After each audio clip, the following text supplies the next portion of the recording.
Hello, everyone. Hello, everybody. So, anyone who knows me knows how much I love my little brother. So, I've been working on this novella, Dave Mitchell and Emily, since your first date. And the gambling men, Christian, are betting that this should take about 45 minutes. So, I hope everyone's comfy over under 45 minutes. Just kidding. First, let's give a couple shout-outs. Gotta give a couple shout-outs to the Shelton family for putting together this amazing ceremony. I grew up in Monterey for 20 years. This is the best view of the bay I've ever seen. And gotta give another shout-out to the furthest traveler. I think we have one of the bridesmaids from Boston. Give a shout-out to the furthest traveler. There you are. Welcome to the high. And I'm a notable mention for, do you have a couple Miamis in here? Yeah, right there. That table's getting all the credit. I heard you flew through a hurricane, so bonus points for that. We don't know what those are in Colorado, but maybe another bad. So, anyway, who is Mitchell? Well, when I was brainstorming ideas to describe the type of man Mitchell is, I quickly realized that it's impossible to roast him. It doesn't make any sense. He's smart, he's responsible, he's very cautious, and he's very careful. This is a guy who went to bed at 10 p.m. all 3 nights of his bachelor party, so he could get his 8 hours of sleep in. We are playing video games at 2 a.m. and Mitchell's been asleep for 4 hours. Every night, all 3 of them. So, yeah, he's not a wild guy who has wild stories of getting in trouble. In fact, quite the opposite. He is amazing at assessing risk and avoiding danger altogether. And where does this come from? Well, older bro, older sis, two people who put him through plenty of character building exercises to help him determine the truth from a lie. Exercises to help mold a cautious and careful, a little bit of a skeptic, but skeptical in a good way about life. Literally since the day we were born. His birth certificate may have said Mitchell, but Laura and I thought it would be funny if we gave him a fake name, George.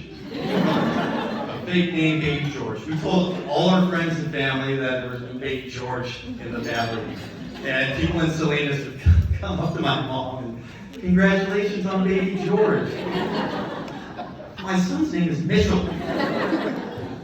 When you turned 6, I told you it was your 5th birthday. When you turned 7, I told you it was your 5th birthday. I remember on the way to your 8th birthday party in the car, Mitchell, how does it feel to finally turn 5? Your favorite thing to say to me for a few months is, I'm 8.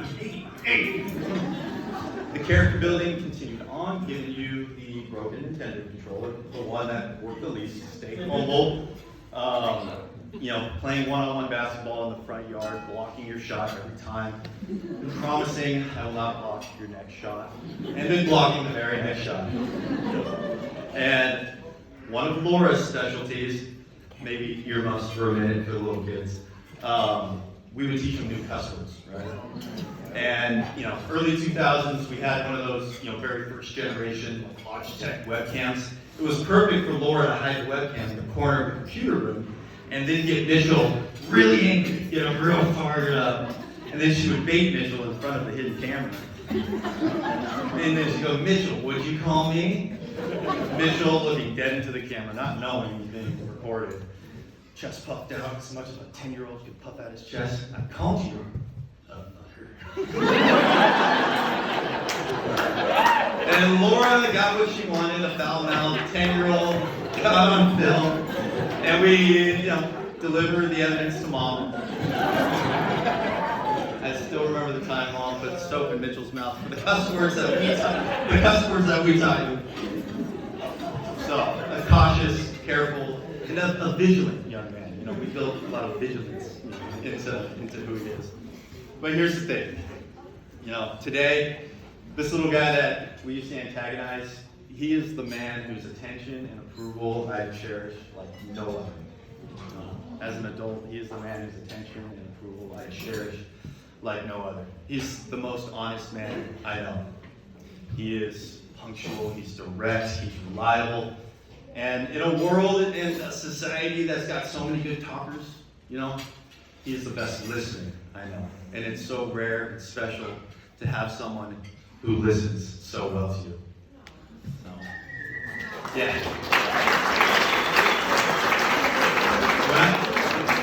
He's listening. When I get an incoming call from Mitchell, he's that person that I stop what I'm doing and I pick up the telephone every time. I'm so excited to talk to Mitch every time I can. When I learn that he's coming to Tahoe or coming home for the holidays, I line up my PTO with the days that he's going to be there. I even bookend my PTO. So if he's coming in on Thursday, I make sure I'm there Wednesday, so I'm there when he gets there. And if he's leaving at 10 on Sunday, I make sure I don't leave till 11, so I can get every minute, with him on every trip. He is, expensive flights, saving, budgeting, doesn't matter. I want to be where Mitchell is. And when I'm not with him, he's that voice in my head where I'm thinking, man, I hope Mitchell thinks this is cool. I hope Mitchell approves. If I got a new song to share, I'm going to share this with Mitch. I hope he thinks it's cool. First fantasy football draft, man, I hope Mitchell thinks I did a good job. Or, anything. I hope Mitchell's watching this Giants game right now. I can't wait to talk about it with him. And so, let me take a quick one.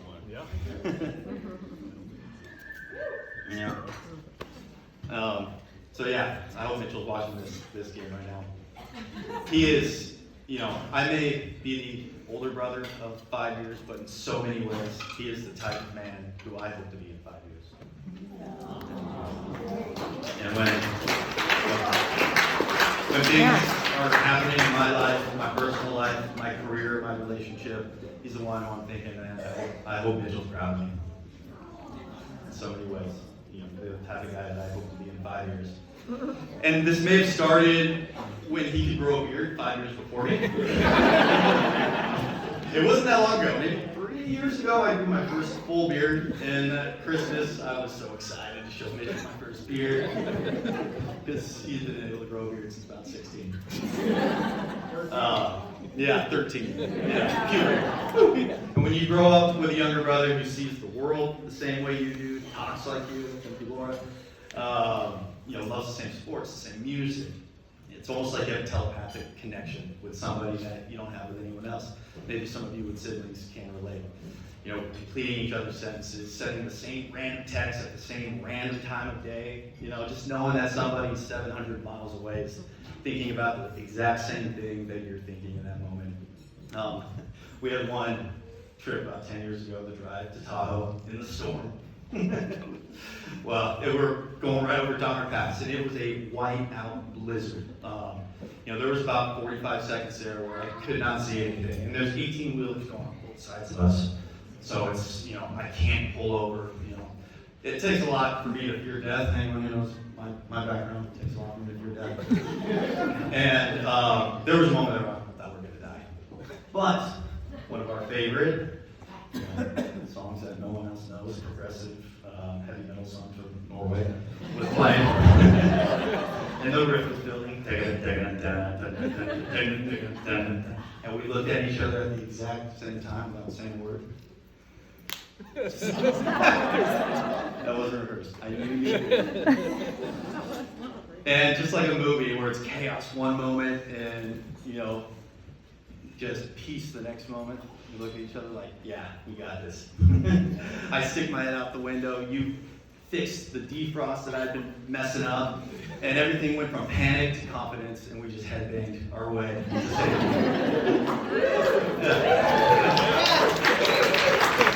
And we got there before 10 p.m. And, when I was writing this, I was thinking, why the hell was I driving? Why would I ever drive? I've gotten 7 speeding tickets. I've caused 2 car accidents. I've been towed about 4 times. Towed about 4 times. Mitchell, can anyone guess how many violations or anything on his record? 0. 0. Like I said, he's a careful, cautious guy with the utmost good judgment. And speaking of good judgment, let's talk about my sister.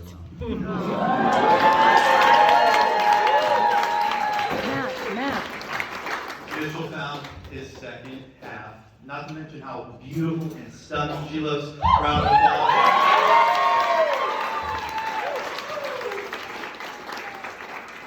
Well, the first time that I knew Mitchell was in love, another Tahoe trip, but actually Emily wasn't there about a year and a half ago. You had to stay behind. You had back-to-back night shifts. They were brutal. I think you were beginning to get sick. Your dog was sick. And by the next day on the trip, Mitchell in the morning wakes up and says, "Matt, I gotta cut this trip short. I gotta go home to be where I'm needed." Now, anyone who's grown up with Mitchell knows that Mitchell's gonna do what Mitchell's gonna do. But at that moment, I realized, Mitchell's gonna do what his partner needs him to do. With that being said, she brings out may I say, a daring side of Mitchell. That is refreshing and awesome. We were in Las Vegas about a year ago. And it was getting close to 10. So I was saying, sadly and unexpectedly, I was getting ready to say goodnight and goodbye to Mitch. And I go to the roulette table for a couple minutes, and I look over my shoulder, and oh my God, there's Mitchell gambling with his own money at the craps table with a smile on his face. And he played for another 2 hours. Yeah. Ladies and gentlemen, monumental stuff. Mitchell out late, gambling with his own money, having fun in a foreign environment like Las Vegas. What? First of all, thank you, Emily.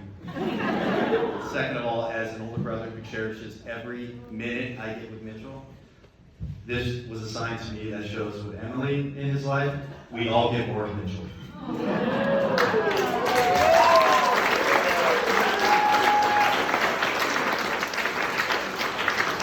And those are just a couple stories that show me we get the best of Mitchell, we get more of Mitchell. This is what family's all about, this is what love's all about. So, to end with a couple pieces of relationship advice, just a couple from older brother. I know. One, always be honest. Not hard for you. Between honest Abe Lincoln and Mitchell Huntington, these are the 2 most honest men in U.S. American history. So keep being honest. Number 2, always kiss each other before leaving for work. And number 3, this is more of a little story, more advice for Emily than anything. So, many of you have seen the movie Wedding Crashers. It's okay if you haven't. There's a character by the name of Chaz, Will Ferrell's character. He lives with his mom. He's an adult, lives with his mom. And he cries back to his mom, "The meatloaf! Ma, the meatloaf!" And he looks at Owen Wilson's character. "I never know what she's doing back there. Ma, the meatloaf!" This was inspired by Tango Mitchell. But it wasn't meatloaf. It was, he'd be in his undies and his lazy boy sat on the couch, in his room. "Ma, bagel and cream cheese cut in half." "Ma, bagel and cream cheese." He'd look at me if I was in him. "Man, what's she doing down there?" "Mom, a bagel and cream cheese cut in half, please." So, everyone raise your glasses for a toast. I brought something different. I brought a bagel and cream cheese cut in half. That mom got you yesterday when you were upset about it. And so, to make sure that your wedding night goes as smooth as possible, when he gets hungry later, give him this bagel. He's got that. Thank you, everyone, to the newlyweds. I love you guys. Ladies and gentlemen, let's hear it for Best Man Matt.